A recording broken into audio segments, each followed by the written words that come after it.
নমস্কার বন্ধুরা, তো পাইলুম টিউটোরিয়ালে তোমাদের সবাইকে স্বাগত। আজকের আমাদের আলোচ্য বিষয় নৌকাযাত্রা কবিতার যে অধ্যায়ভিত্তিক প্রশ্ন উত্তরগুলো আছে সেগুলো নিয়ে। চলো শুরু করা যাক। তো ফার্স্ট এক অধ্যায়কে দেখো, একটি বাক্যে উত্তর দাও। নৌকাযাত্রা কবিতাটি কার লেখা? নৌকাযাত্রা কবিতাটি রবীন্দ্রনাথ ঠাকুরের লেখা। কবিতাটি তার কোন বই থেকে নেওয়া হয়েছে? তাহলে কবিতাটি তার শিশু বই থেকে নেওয়া হয়েছে। নৌকাটি কোথায় বাঁধা আছে? নৌকাটি রাজগঞ্জের ঘাটে বাঁধা আছে। নৌকাটিতে কি রয়েছে? নৌকাটিতে বোঝাই করা পাট রয়েছে। নেক্সট দেখো, কবিতার শিশুটি ওই নৌকা পেলে কটি পাল ও দাঁড় জুড়ে নেবে? কবিতার শিশুটি ওই নৌকা পেলে 6টি পাল ও 100টি দাঁড় জুড়ে নেবে। পাল ও দাঁড় নৌকায় কি কি কাজে লাগে? পাল ও দাঁড় নৌকা চালাতে ও গতি বাড়াতে কাজে লাগে। হাট বলতে কি বোঝো?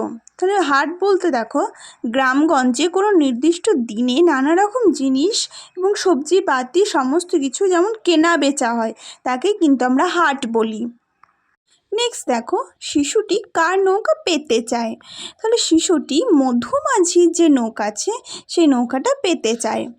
নেক্সট দেখো, সে নৌকা করে কোথায় যাবে? সে নৌকা করে 7 সমুদ্র 13 নদী পাড়ে যাবে। সে সঙ্গে কাকে কাকে নেবে? সে সঙ্গে আশুকে আর শ্যামকে নেবে।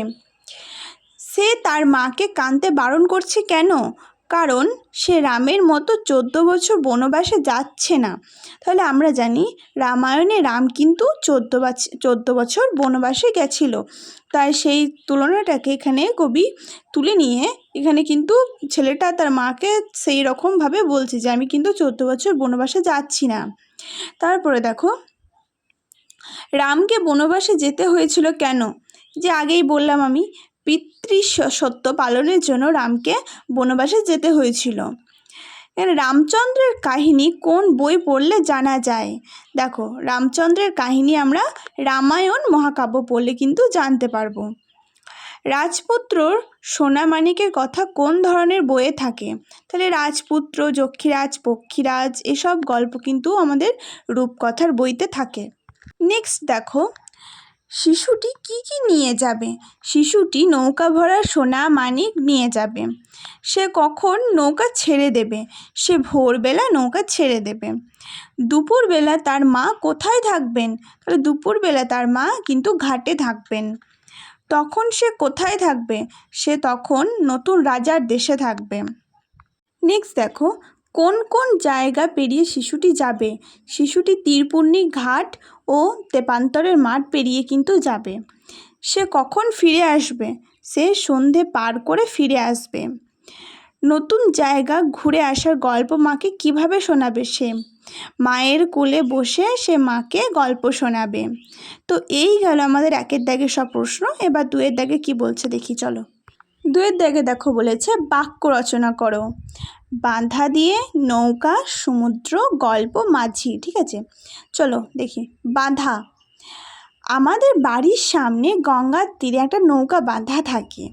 তাহলে বাক্য রচনা বলতে বোঝায় যে কোনো একটা বাক্য তোমাকে দেয়া থাকবে প্রশ্নতে, সেই বাক্যটা নিয়ে তুমি নিজের মতো করে একটা গোটা বাক্য তৈরি করতে হবে। ঠিক আছে, তারপরে দেখো নৌকা, আমার নৌকা চড়তে ভালো লাগে। এবার তোমাদের নিজস্ব যেসব মতামত বা নিজস্ব যেসব তোমরা বাক্য তৈরি করতে পারবে সেগুলোই দেবে।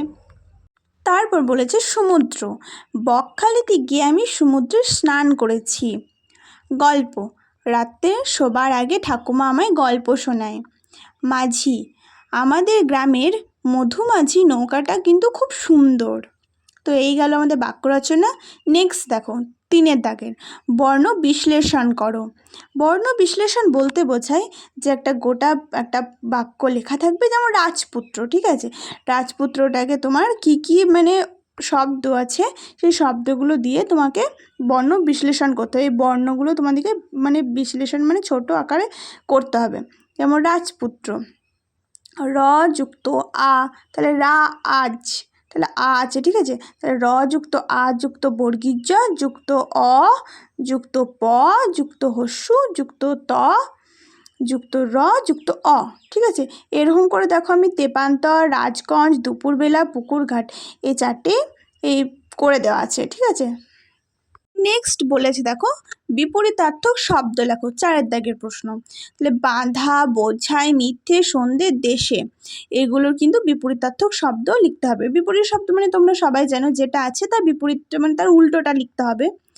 বাঁধা আছে, তাহলে বাঁধা খোলা, বোঝাই খালাস, মিথ্যে সত্যি, সন্ধে সকাল, আর দেশ বিদেশে, ঠিক আছে। এবার 5 দাগে দেখো অর্থ লেখো। তাহলে দাঁড়, পাল, কোণে, মানিক, পাড়, তাহলে এইগুলোর কিন্তু তোমাকে অর্থ কী সেটা লিখতে হবে। দাঁড় মানে কি দেখো নৌকা চালানোর একটি অংশ। পাল বলতে বোঝায় দেখো কাপড়ের তৈরি, এটি টাঙিয়ে হাওয়ার সাহায্যে নৌকা চালানো হয়। কোণে ঘরের এক প্রান্ত যেখানে দুটি দেওয়াল একত্রিত হয় সেটাকে বলছে কোণ। মানিক, ঠিক আছে, মানিক এক জাতীয় রত্ন বিশেষ। তারপর হচ্ছে পার, পার মানে পেরিয়ে যাওয়া। নেক্সট দেখো 6 দাগের সমার্থক শব্দ লেখো, মানে যেটা আছে যেমন ধরো সোনা আছে, সোনার যে সমার্থক শব্দ আরও যে সোনার যে নামগুলো আছে সেগুলো কিন্তু এখানে লিখতে বলেছে। তারপর সোনা, সোনা হচ্ছে স্বর্ণ, ঠিক আছে। নৌকা, নৌকা হচ্ছে ডিঙি, নদী তটিনী, সমুদ্র হচ্ছে সাগর, মাঠ প্রান্তর। 7 দাগের বলেছে দেখো এলোমেলো বর্ণগুলিকে সাজিয়ে শব্দ তৈরি করো। তো ফার্স্ট হচ্ছে হবে রাজপুত্র, ঠিক আছে। তারপরটা হবে দুপুর বেলা। নেক্সট হবে একটি বার। তারপরটা হবে দেখো তেপান্তর, ঠিক আছে। তারপরটা হবে রাজগঞ্জ। নেক্সট বলেছি দেখো শব্দ যুগলে অর্থ পার্থক্য দেখাও, মানে দুটো একই শব্দ দেওয়া থাকবে সেটাকে যে আলাদা আলাদা মানে হবে সেটারই তোমাকে লিখতে হবে। তাহলে বাধা আছে, বয়াকার ধয়াকার, বাধা মানে হচ্ছে প্রতিরোধ করা, আর বয়চন্দ্রমী দয়াকার ধয়াকার বাঁধা মানে হচ্ছে বাঁধন, ঠিক আছে। তারপরে 6টা আর 6টা, তো ফার্স্ট 6টা মানে হচ্ছে 6টা, ঠিক আছে। আর লাস্টের 6টা মানে হচ্ছে কিরণ, মানে যে সূর্যের যে 6টা দেয় বলে না সেটাকে ওটা কিরণ, ঠিক আছে। তারপরে বলেছে দেখো কোণে আর কোণে, তো এখানে কয়কার মধ্যনয়িকার কোণে মানে হচ্ছে কোনো প্রান্তে, আর ক দন্তানয়িকার কোণে মানে হচ্ছে বিয়ের পাত্রী, ঠিক আছে। তারপর দেখো বলেছে দেশ আর দেশ, আর দয়েকার তালবিস্বর দেশ মানে হচ্ছে রাষ্ট্র, আর দয়বয়েকার মধ্যাহ্নস্বর দেশ মানে হচ্ছে ঘৃণা।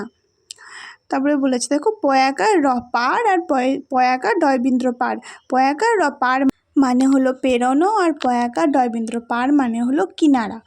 তো আজকে আমরা ভিডিওটা এখানে স্টপ করব যেহেতু ভিডিওটা খুব লেন্দি হয়ে যাচ্ছে। তো আমরা পার্ট 2 নিয়ে আসবো অন্য ভিডিওতে, ঠিক আছে। তো আমাদের ভিডিওটা যদি ভালো লেগে থাকে তো লাইক, কমেন্ট, সাবস্ক্রাইব করবে।